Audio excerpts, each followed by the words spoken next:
Hello and welcome to the briefing, coming to you live from Studio One here at Midori House in London. I am Markus Hippi. Coming up, the head of the United Nations, Antonio Guterres, warns of a catastrophe in Tigray if fighting in the restless region continues. The situation in Ethiopia is spiraling out of control. Violence and destruction have reached alarming levels. We will ask the UN's former humanitarian chief, Sir Mark Lowcock, whether peace talks in South Africa can bring an end to the two-year war.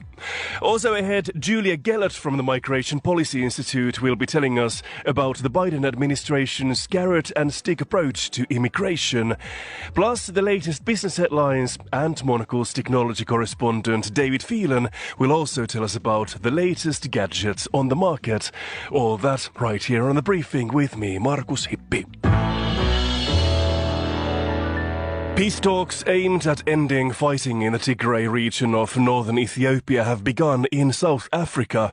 The UN Secretary-General Antonio Guterres has called for an immediate end to the two-year conflict, which has claimed the lives of tens of thousands of people and displaced millions. Let's get the latest now with Sir Mark Lowcock, who served as the UN's humanitarian chief between 2017 and 2021. Mark is now a visiting professor at the London School of Economics. Good afternoon and welcome to the briefing. Mark, could you start by outlining the scale of this conflict first? Well, this war has been going on with pauses now since late 2020. Right now, as you and I talk, it's, I think, the bloodiest, most deadly conflict anywhere on the planet, even including Ukraine. The loss of life in a total bloodbath over recent weeks when the Eritrean government have thrown waves of young men at the Tigrayan defenses. The Ethiopian government have tried to do the same. The loss of life on both sides has been absolutely horrific. So it is a good thing that there are at least some attempts to bring this horrific, intolerable carnage to an end through the peace talks in South Africa. What exactly is driving this violence? Well, the origin goes back a long way. The Eritrean authorities, under the diktat of actually one of the world's most brutal, long-standing dictators, Isaias Afwerki, have long held grudges against Ethiopia, and especially against the Tigrayan population of Ethiopia. When Prime Minister Meles Zenawi, who was from Tigray, was in charge of Ethiopia, going back to start with nearly 30 years ago, there was a period when there was an active war between Eritrea and Ethiopia on the Tigray border. And that was basically because they'd fallen out, and the grudges created by that war, which was about 20 years ago, brought to an end, have never gone away. And so that's one big element in the jigsaw puzzle. Another is that when Prime Minister Abiy Ahmed took office, he tried to exert a lot of control over the region of Tigray. Ethiopia is a federal country, so regions are supposed to have autonomy. And discussions between the two sides got out of control and fear grew and both sides took up arms. So that was what was happening during the course of 2019. And Prime Minister Abiy Ahmed made the terrible blunder of resorting to force to try to have his way and engaging the Eritreans on his side. And things have spiraled totally out of control from that point. Absolutely. And the UN Secretary-General Antonio Guterres, for example, has said that violence there has reached alarming levels. How important do you think that these talks are taking place now? I think it's very important, and credit is due to the African Union under their leader, the chair of the African Union, Mr. Faki. The Secretary General of the UN has been pushing for this as well. The Americans have been pushing the sides to get together. I think they've helped get the Tigrayan side to the talks.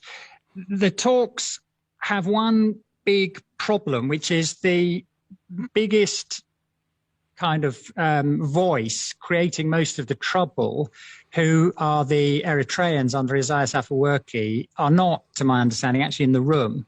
So it's good that the Ethiopian government is talking to the Tigrayan side, but it is a problem that that evil, malevolent force from the outside who are causing a lot of the problems, the Eritreans, are not being forced to the table as well. And something needs to be done to bring more pressure to bear on them.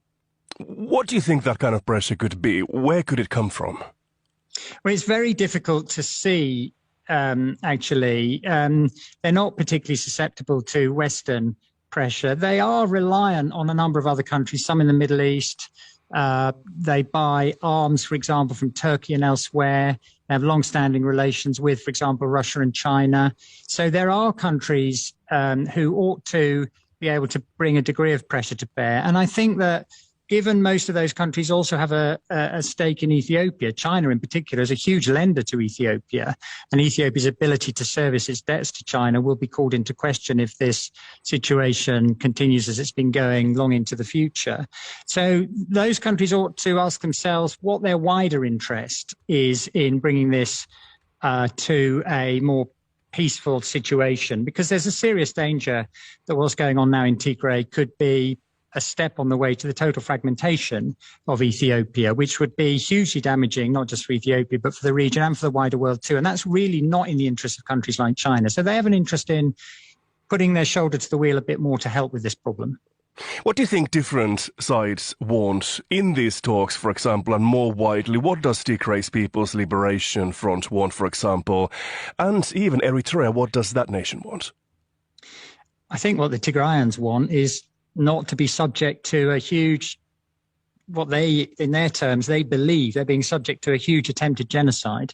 I mean, for them, this is an existential struggle. They genuinely believe, and, you know, I understand why they believe this, that there's an attempt going on to exterminate them. So that's where they're coming from. They want to be able to live in peace and safety, and they want access to humanitarian aid, which has been blocked effectively for months now. They want health services. They want what people want everywhere around the world, actually. I think on the Eritrean side, it's an ability to deal, you know, to get what they've wanted, and through a long-standing grudge. They have always worried that maybe because of things they've done in the past, the Tigrayans at some point could rise again and then be a threat to Eritrea. So I'm afraid that they want to do everything they can to essentially destroy the Tigrayans' ability ever to pose a threat to them in future.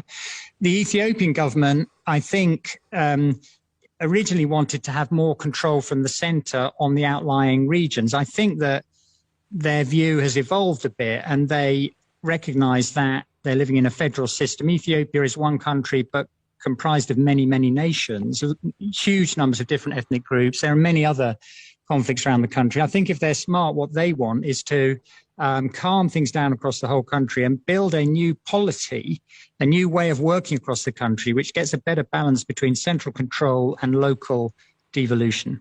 Looking at this latest round of talks, are you optimistic at all that some kind of a deal could be reached?